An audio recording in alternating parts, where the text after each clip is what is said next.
외로운 와! 안녕하세요. 땀미 보컬 이상미입니다.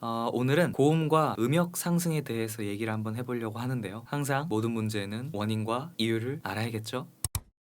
조금 어려워도 이해를 해야 돼요. 이 원리를 이해하지 못하고서는 여러분들은 절대 할 수 없어요. 절대. 첫 번째로 우선 고음의 모양은 성대가 길게 늘어나고 접촉하는 면적이 점점 얇아집니다. 반대로 저음은 성대 모양이 늘어나 있지 않고 접촉하는 면적도 두꺼운 채다. 이걸 그라데이션으로 보면 저음에서 고음으로 갈 때 요게 음역에 따른 성대 모양이에요. 두 번째로 이제 소리의 밀도, 질감, 세기라고 표현할 수도 있겠고 흔히 접촉이라고 하죠. 근데 소리가 나는 기본적인 원리는 호흡이 나가면서예요. 이걸 느낄 수 있는 예로는 손을 입 앞에 가져다 대고 말을 한번 해보세요. 피땀 눈물. 접촉의 시작은 이렇게 호흡을 뱉으면서다. 그럼 접촉이 세지려면 당연히 호흡도 세지면 되겠죠. 피땀 눈물. 그러나 안타깝게도 폐에는 근육이 없어요. 그러니까 스스로 운동을 하질 못해 애초에. 그래서 우리가 큰 소리를 내려면 당연히 배에 힘이 들어갈 수밖에 없어요. 왜? why? 스스로 운동을 못하니까 마신 숨이 힘있게 나오려면 숨을 마시면서 늘어난 이 폐를 어딘가 대신해서 눌러준다는 거예요. 그러니까 당연히 배에 힘이 들어간다고 가볍게 이해하시면 될 것 같은데, 근데 이건 너무 가벼운 설명이고 사실 호흡의 힘을 차지하는 거는 애초에 호흡을 들여 마실 때 결정지어져요. 흡기라고 하죠. 우리 폐 밑에는 횡격막이라고 다들 많이 들어보셨을 텐데 숨을 마시면 호흡이 폐로 들어가고 폐가 늘어나면서 횡격막이 밑으로 수축합니다. 그럼 좀만 꼬아봐도 강하게 수축한 만큼 강하게 돌아온다는 거예요. 그러니까 적게 마시고 어떻게 세게 나오겠느냐는 흔히 가슴, 흉식 호흡을 하지 말라는 말 들어보셨죠? 숨을 마시면 폐가 늘어나고 늘어난 만큼 횡격막이 밑으로 수축하고 수축한 만큼 복부 근육이 나올 거고 이걸 우리는 흔히 복식 호흡이라고 얘기를 해요. 그리고 발성에서는 이걸 가장 이상적인 호흡이라고 보는데 늑간을 사용한 호흡, 늑간근을 이용한 호흡은 당연히 흡기 때 횡격막 수축의 효율이 상대적으로 떨어진다는 거예요. 안 쓰진 않아. 효율이 많이 떨어진다는 거지. 근데 노래를 할 때 이렇게 완벽하게 호흡을 지키면서 해라 라는 건 아니에요. 다만 평소 호흡의 방향성, 무의식적인 활성화 자체를 횡격막 수축 위주로 올 수 있게 올바른 습관을 들여야 한다는 거예요.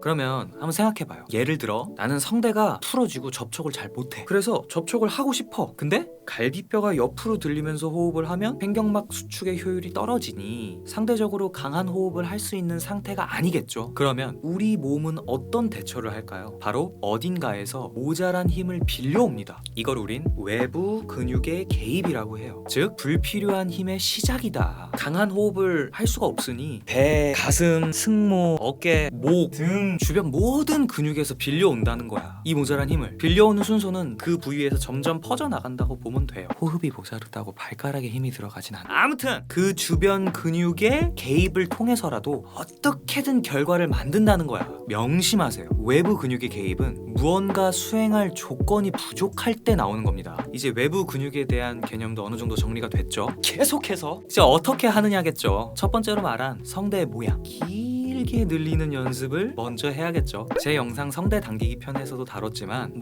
요약해보면 외부의 개입 없이 편안한 상태에서 감탄하는 감정 표현, 허밍을 해보자고 했잖아요. 이걸 조금씩 천천히 해보는 거야. 가 된걸. 올라갔다가 돌아도 와보고. 여기서 또 팁을 좀 드려보자면 허밍이 진행하다가 풀리거나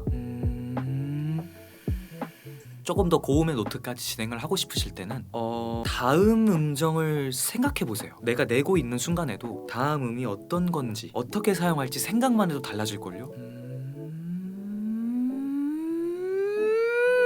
너무 신기하죠? 특이 케이스가 아닌 이상 우리는 어차피 성대를 사용하는데 달인들이에요. 달인들. 개 잘해. 근데 우리의 몸은 힘든 걸 정말 싫어해요. 서 있으면 앉고 싶고 앉고 있으면 눕고 싶어지잖아요. 막 사실 좀 지금 눕고 싶긴 해요. 어제 삼성전자 이재용 무언가를 자꾸 수행한다는 거는 우리 몸의 입장에서는 아주 귀찮은 에너지 소모라는 거예요. 고음을 내려면 무수히 많고 불편한 움직임들이 이루어져야 되는데 힘들고 귀찮으니까 안 하게 되고 그런 채로 또 굳어버리고 그 굳어버린 채로 뭘 하려고 하면 또 조건이 안 맞고 조건이 안 맞으니까 외부의 개입이 시작되고 막 돌아버리는 거지.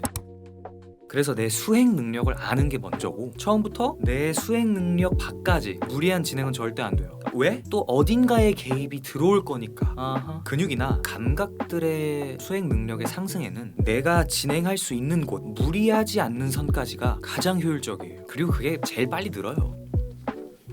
계속해서 이렇게 허밍으로 성대를 늘린 채에서 점점 입을 확장시켜 보는 거예요.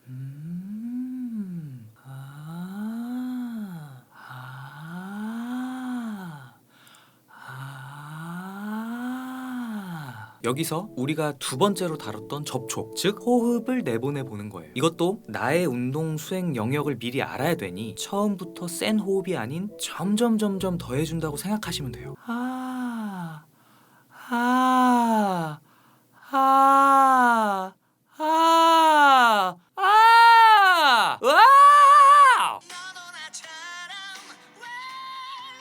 외로운 무리하지 말고 수행 가능한 곳까지만 해보면서 호흡 압력도 느껴보고 스스로 비포 애프터도 느껴보는 거예요. 감각을 점점 깨워가신다면 다치거나 망가질 일도 거의 없겠죠. 그냥 막 냅다 지르시면 안 돼요. 아무튼 성대 모양과 접촉 이 두 개를 따로 이렇게 이해를 하셔야 진짜 고음을 내고 음역을 올리는 시작입니다. 여기서 사람마다 뭐 각기 다른 문제들이 있을 거잖아요. 그럴 때 문제를 해결하기 효율적인 좋은 발성 기법들로 접근을 하는 거예요. 하지만 기본은 요런 것이다.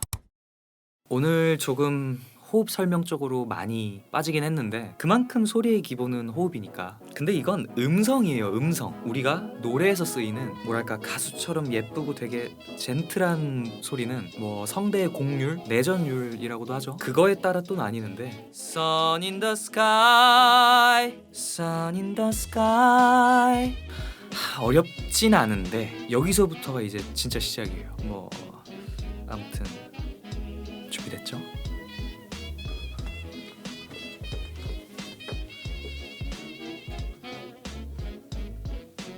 Bye.